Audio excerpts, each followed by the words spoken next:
What's going on, everybody? KingofDragons 5000 here, coming at you with another figure review. Today we'll be having a look at the Hasbro Marvel Legends Black Panther series. We're having a look at the Invincible Iron Man. Iron Man does come with quite a few accessories, so what we're going to do now is take a little break, get him open up and out of the packaging, and then we'll go on to the rest of his review, so sit tight, everyone. So here we have Iron Man posing out of the packaging, and I have to say, a really nice figure. Really love a lot of things about this figure. Do have a few minor issues, but those are so minor I think it's still a really good figure. Let's actually take a look at the accessories he does come with, because he does come with quite a few. For starters, he does not come with a collect and connect piece, so if you're trying to collect the Black Panther Connect and Connect figure, you don't need Iron Man to build her. Iron Man does not come with any Build-A-Figure pieces, so you're in the clear with that. He does come with a few other accessories, though, which is exclusive to Iron Man. The first being is this really nice helmet. I do like the way it's designed. It has this really nice sleek look to it. He also does come with an alternate Tony Stark head, and I have to say, probably my favorite Tony Stark head that I have seen in comic book form. It's a really nice head sculpt, and it looks really nice. It looks like, you know, it looks like Tony Stark from the comics, so that's a really good plus. He also does come with two sets of hands. He has the fist hands that he has on him outside of the packaging, which look really nice. The gold colors do stand out. And then he also does have the open palm hands used for his repulsor and flight poses, so that's all good. Something to point out about his repulsor hands is that they are on a fixed peg. Let's actually show you that really fast. Let's actually take his hand off so I can explain this a little better. Normally we get a hinge in the hand which allows for up and down movement. However, with the repulsor blast, it's just a fixed peg. There is no hinge there. So you're basically attaching it to the figure, and you only get a swivel out of it. There's no up and down movement. It's just a swivel. I kind of like it, but at the same time I kind of don't, because there's some things I want to do with this figure and I can't because there's no hinge here.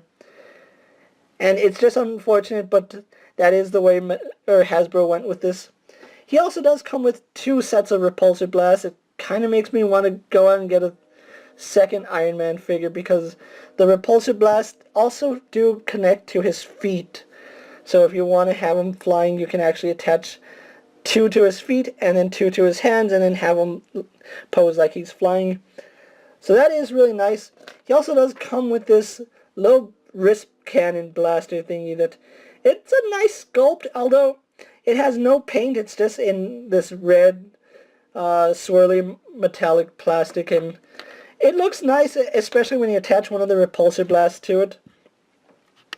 So still a really nice accessory. I'm probably not going to have Iron Man displayed with it, but still really awesome that we do get something other than just the armor. Now let's actually have a look at the figure, because there's a lot of details on him.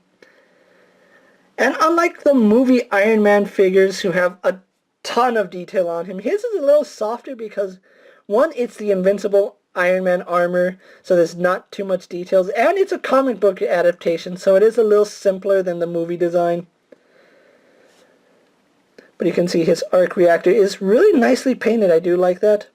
Eyes have this really nice dark blue about them. The gold is really nice. You can see up here there's some silver right there, as well as right here in the neck. We get some of that more gray silver right here in his arm. I kind of feel like they could have put a little more detail on the back in terms of paint, because it does look a little plain looking at him from the back. There's no gold or anything to break up all this red. But you can see there's gold where it needs to be. And like I said, it is a simpler design only for the fact that it is a comic book figure. It's not a highly detailed movie figure. While we're on the subject, let's actually pose the Invincible Iron Man here really fast and bring out a movie Iron Man figure just so you can compare the two. And here we have the Civil War Iron Man next to the Invincible Iron Man, and honestly I love the colors on this Iron Man more than this one. These ones just pop much better. The reds are brighter, the gold is brighter. This one had a really nice look and I do like it, but Both of them do lack some paint in the back, so that is a little unfortunate. But overall, if you had to choose between the Mark, what was it, 42, 43, or the Invincible Iron Man, I would go with the Invincible Iron Man just because these colors look really nice, and he actually has more articulation than the movie Iron Man.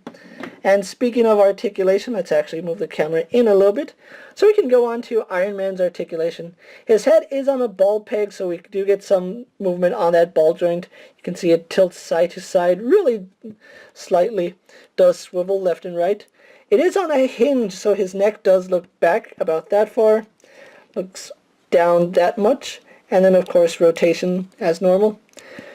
Shoulders are on a ball joint, they go out to about that far, although on this one it is a little stiff, and you can see it looks like it wants to keep going further, but I'm not going to force it. But both arms do go out, they both do a full 360, and you can hear that audible squeak. That's either a really good thing or a really bad thing. I haven't figured it out yet. He swivels at the bicep, double jointed in the elbow, so we do get some pretty good range there. He swivels at the wrist if you have the repulsor blast hand in him, and if you have his fist hand, he has a hinge that goes up and down. Next on, he does have an ab crunch, which works really well. He goes back one click, and goes forward one click as well. Not the best range, but it is better than some figures that we have. His waist is on a swivel. Legs go forward to about there, go back, out, only to about that far. It is a little disappointing, but it is pretty decent. He swivels at the thigh. He is double jointed in the knee, and that works pretty well. Ankles are really stiff on mine, and I have heard stories that the ankles on this particular Iron Man are really stiff to the point where some people actually break the ankles. Mine are pretty stiff, but I don't feel like I'm going to break it, so that's a pretty good thing. So that's the Invincible Iron Man for you guys. What we're going to do now is take a little break, get on pose for my final thoughts, and then we'll wrap up this review. So sit tight, everyone.